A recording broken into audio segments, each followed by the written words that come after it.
नमस्कार मित्रों, संवाद विद कनु सर इस चैनल पे आपका बहुत बहुत स्वागत।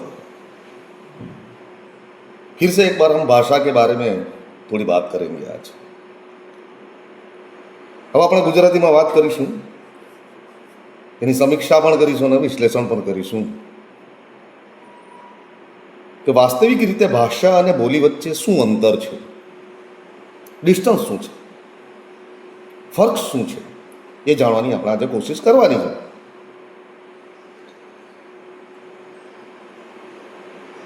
કોઈ પણ બાળક હોય, કોઈ પણ માણસ હોય છે, પોતાના પરિવારમાં એનો ઉછેર થાય છે, વાણી વ્યવહાર થાય છે, ઘરની અંદર પરિવાર સાથે, સભ્યો સાથે, મિત્રો સાથે, જે સમાજમાં બોલાતી જે ભાષા છે ને, એમાં બિઝનેસમાં પણ હોઈ શકે, તમે કંઈ પણ કાર્ય કરતા હોય, કોઈ પણ કાર્યક્ષેત્રમાં હોય, પણ ત્યાં જે બોલાય છે ને એ ભાષા ન કહી શકાય। ઘરમાં પણ આપણે બોલી જ બોલીએ છીએ, ભાષા નથી બોલતા। તો ઘરની અંદર, સમાજની અંદર, આપણા વ્યવહારની અંદર જે બોલાતી જે ભાષા છે ને, એકચ્યુઅલી આપણે એને બોલી કહી શકાય, એને બોલી કહેવાય છે। એટલા માટે કહું છું કે ભાષા અને બોલી વચ્ચે ઘણું બધું અંતર છે, એ સમજવાની આપણે કોશિશ કરવાની છે। મહાનદર્શ માણસો અને વિદ્યાર્થીઓ કે શિક્ષકો એવું સમજે છે કે આપણે જે ગુજરાતી બોલીએ છીએ કે કોઈ પણ માતૃભાષા આપણે ઘરની અંદર બોલીએ છીએ એ જ ગુજરાતી ભાષા કહેવાય છે, એ જ ભાષા કહેવાય છે। એકચ્યુઅલી એવું નથી, એ તળપદી ભાષા છે, એ વ્યવહારની ભાષા છે।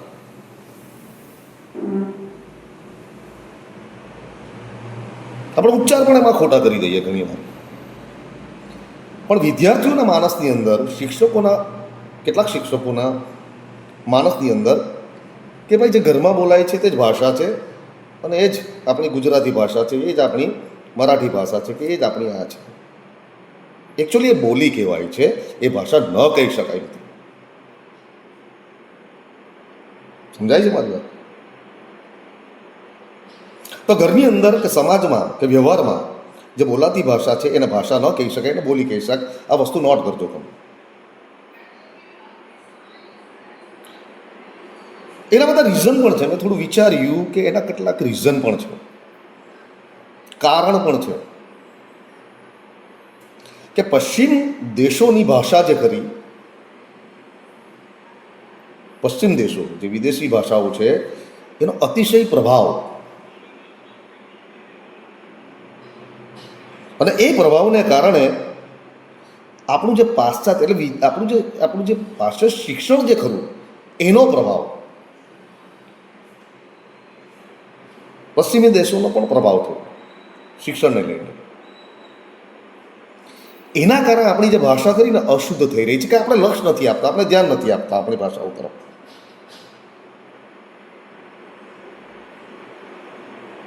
અને એને લીધે આપણી ભાષા કુંઠિત થઈ છે, અશુદ્ધ થઈ છે। આપણે કોઈ દિવસ શીખવામાં નથી બાળકોને આવતું કે ઘરમાં જે બોલાય છે એ ભાષા ન કહેવાય, બોલી કહેવાય છે, એ વાણી વ્યવહાર કહેવાય છે।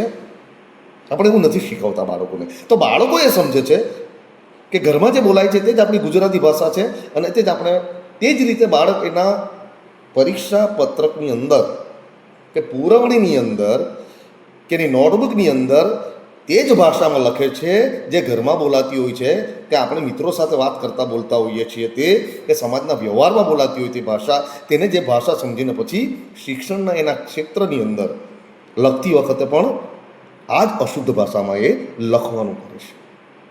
આ સૌથી મોટું નુકસાન છે મિત્રો, કારણ કે આ અંતર જે ખરું, આ ડિસ્ટન્સ જે ખરું, એ આપણે કોઈ શીખવ્યું નથી ને બાળકને કે વિદ્યાર્થીઓને। આ કઠોર વાસ્તવિકતા છે મિત્રો, સ્વીકારવી જોઈએ આપણે। કારણ કે બાળક જે ઘરમાં બોલે છે, સાંભળે છે, માતા પિતા પાસે સાંભળે છે, પોતાના ભાઈ ભાંડુઓ પાસે સાંભળે છે, મિત્રો પાસે સાંભળે છે, એના બરાબર જે કંઈ વ્યવહાર છે, વાણી વ્યવહાર છે, એની પાસે જે સાંભળે છે એને તરત કેચઅપ કરી લે છે, ગ્રહણ કરી લે છે, અને એને ભાષા સમજી લે છે। તો આપણું પણ એક કર્તવ્ય બને છે, આપણે એક ફરજ બને છે કે આપણે ભાષા અને બોલીના અંતર જે છે, જે ડિસ્ટન્સ છે, એને સમજાવવો જોઈએ। કારણ કે એની જે સર્જનાત્મક જે લેખન કરું ને, ખાસ કરીને શિક્ષણ ક્ષેત્રની અંદર જે વિદ્યાર્થી હોય ત્યારે એમાં અવરોધ ઊભા થાય છે. એ તે જ ભાષામાં લખશે જે ઘરમાં બોલાતી હોય કે સાંભળતા હોય છે. આપણે બાળક જે સાંભળે છે તે બોલે. તમે જાણે કે બાળક સારું શીખી પણ શકે છે તો ખરાબ પણ શીખી શકે છે. એ એજ એવી હોય છે, એ ઉંમર એવી હોય છે કે નકારાત્મક પણ શીખી શકે તો સકારાત્મક પણ શીખી શકે. એ એજ બાળ વિજ્ઞાન એવું છે. આપણું અનુકરણ કરશે વડીલોનું વિદ્યાર્થી કાળની અંદર કે આપણું બાળપણ હોય ત્યારે આ વસ્તુ થઈ શકે છે. એટલે મિત્રો હું એટલું જ કહેવું છું કે બાળકને પુસ્તકો તરફ વાળવા જોઈએ, એનો પુસ્તકો વાંચવા આપવા જોઈએ અને દરેક વસ્તુ એને સમજાવવી જોઈએ. એ ઉચ્ચાર પણ ખોટા કરે છે, તનો ટ બોલે છે, ટનો ત બોલે છે, એ બધા ખોટા ઉચ્ચાર કરે. સનો શ બોલાવવો જોઈએ, શનો સ બોલાવવો જોઈએ. આ જે ભેદરેખા છે ઉચ્ચારને લઈને તે પણ એમને શીખવવું જોઈએ. મિત્રો એમને પુસ્તકો તરફ વાળવા જોઈએ, એને માર્ગદર્શન આપવું જોઈએ. આ બધું એમને આપવું જોઈએ. પુસ્તકો તરફ વાળવા જોઈએ તો એમનું શબ્દ ભંડોળ, ઉચ્ચાર, આરો અવરો, આ સ્પષ્ટતા દરેક શિક્ષકોએ, વાલી મિત્રોએ કે બાળકે પોતે પણ લાઇબ્રેરીમાં જઈને એને કેળવવી જોઈએ, કે સમજવી જોઈએ. તો કહેવાનો મારો મતલબ એટલો જ છે મિત્ર કે ભાષા અને બોલી વચ્ચે આ અંતર છે. આ ભેદરેખા દરેક બાળકને કે વિદ્યાર્થીઓને આપણે સમજાવવી જોઈએ, કે શિક્ષક મિત્રોને પણ વિનંતી છે કે આ સમજાવવું જોઈએ. તો મિત્રો આજે આટલું જ ભાષા અને બોલી વચ્ચેનું અંતર મેં સમજાવ્યું.